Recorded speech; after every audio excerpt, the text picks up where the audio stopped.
Welcome to day 3 of our 12 days of Christmas. We're really excited to be back with you. Ho, ho, ho. If day 3 is your first time being here, we would invite you to go back and check out days 1 and 2 because this 12 days of Christmas is really all about getting healthy in your mind, body, and soul so that you can be the very best you can be in 2023 coming up because it's coming up soon.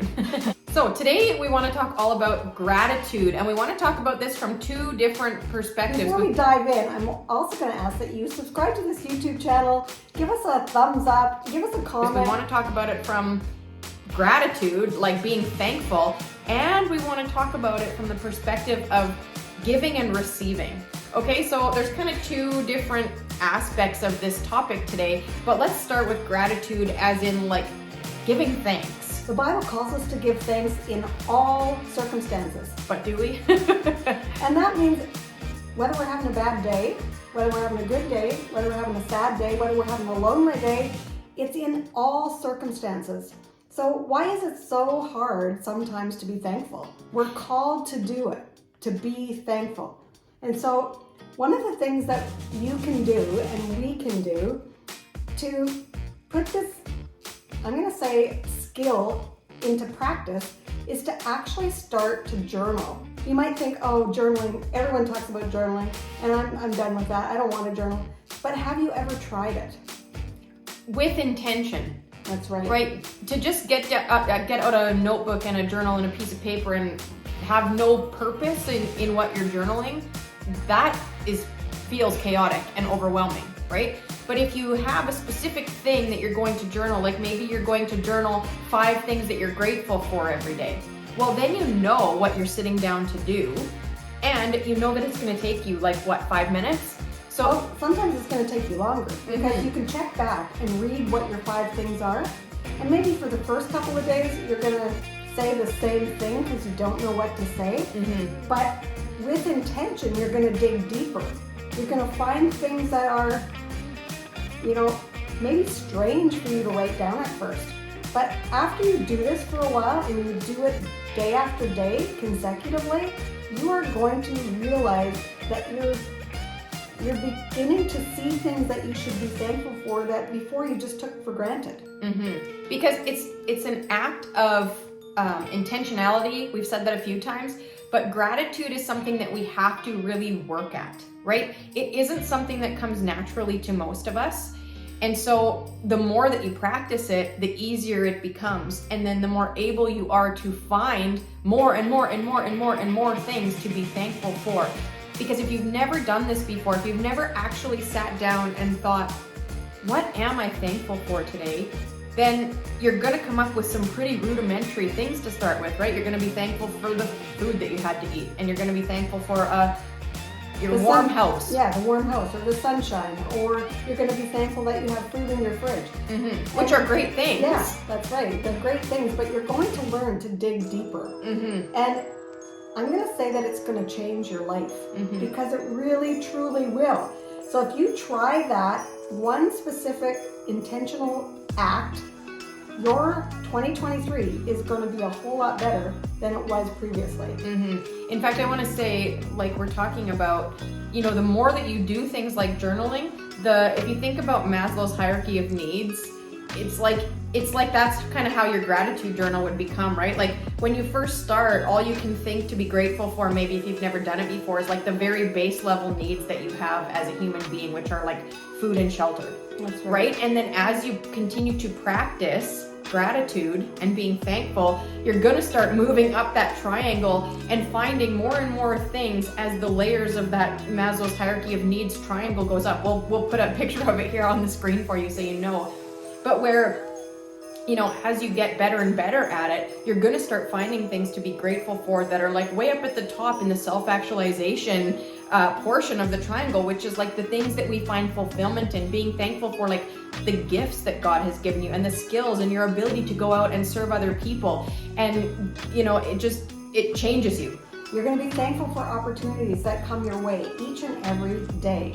So if you're just starting and you're starting with those rudimentary things, like that you're grateful for food and shelter and those base level needs, don't think to yourself, oh, that's a stupid thing to be thankful for. No. Because those are amazing things to be thankful for. And we need to be grateful for them. Mm-hmm. But just journaling in itself is going to change your attitude towards your day, each and every day. Because when you actually flip your thoughts to being grateful, well, your day just seems to go better. Mm-hmm. And I'm going to say you're also going to find that you will learn how to be thankful in those difficult circumstances. And as you go through those circumstances, sometimes you actually see the benefit. You see how you have been learning and growing through those difficult times, and then you're thankful for that. Mm-hmm. And so it just makes you a deeper, more intentional person who is living life to the fullest. Mm-hmm. So we just want to encourage you that our tip number 3 for today to start with is to start journaling about what you're grateful for. If you've never done this before, I'm not a good journaler. I'm going to be totally straight up honest with you. But one of the things that I am working to implement in my life is to journal. And I'm going to start with one thing a day in the morning that I'm thankful for, because that's what I have time for. That's what feels manageable for me. That's where I'm going to start. So start there, right? You don't have Exactly. to tell yourself you're going to journal a whole page or journal for half an hour. Start very small.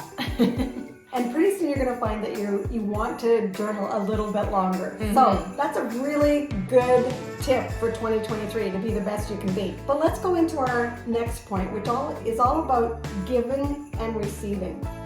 You know, we're in this season of Christmas and the holidays and the baby in the manger. And, you know, we have a lot to be grateful for.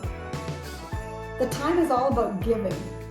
But I'm going to say that we have to stop sometimes and actually enjoy receiving.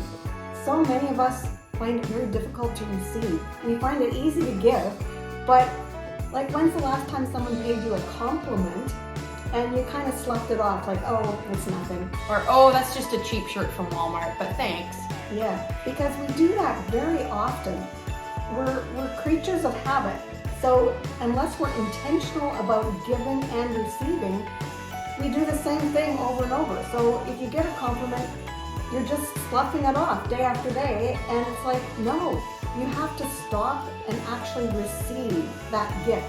Mm-hmm. We actually went to a personal development conference years ago where they talked about how, you know, there's that old saying, it's more blessed to give than to receive.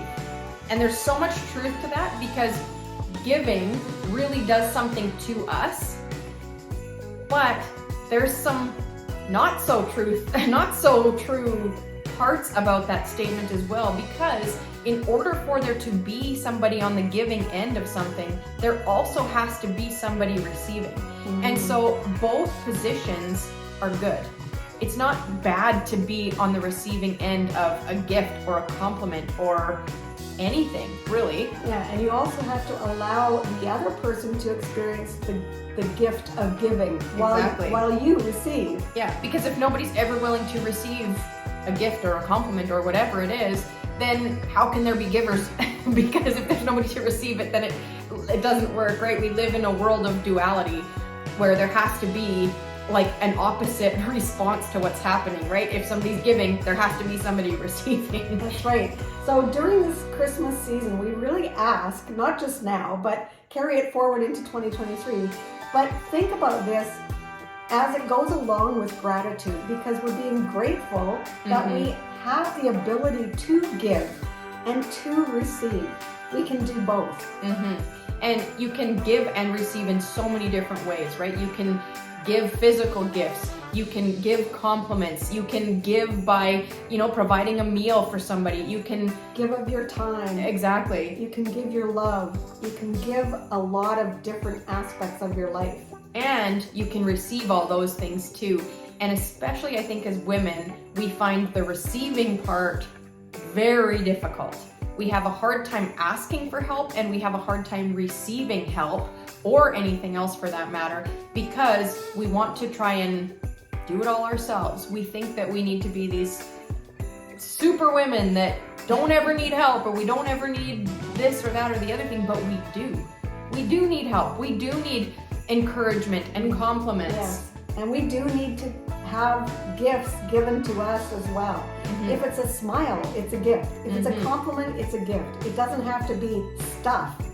But let's enjoy this season with an attitude of gratitude. And I know that's so cliche, but let's really think about the reason why we're doing it. Because when we're intentional about it, it's going to improve our own life to make us be the best we can be. So we just want to thank you so much for being here watching, and we also want to invite you to come join us for our upcoming 10-10-10 challenge. It's starting January 2nd. It's a free challenge. It will be hosted in our private Facebook group. We will link the group in the description for you. We would love to have you come join us. The challenge is going to be all about getting healthy in our minds, bodies, and souls. And so you're going to want to come take part in it. So make sure that you click the link in the description, join our Facebook group, and there will be more details coming up in that group about the challenge. So we would love to have you come join us. And again, we just want to say thank you for being here watching, and Merry Christmas.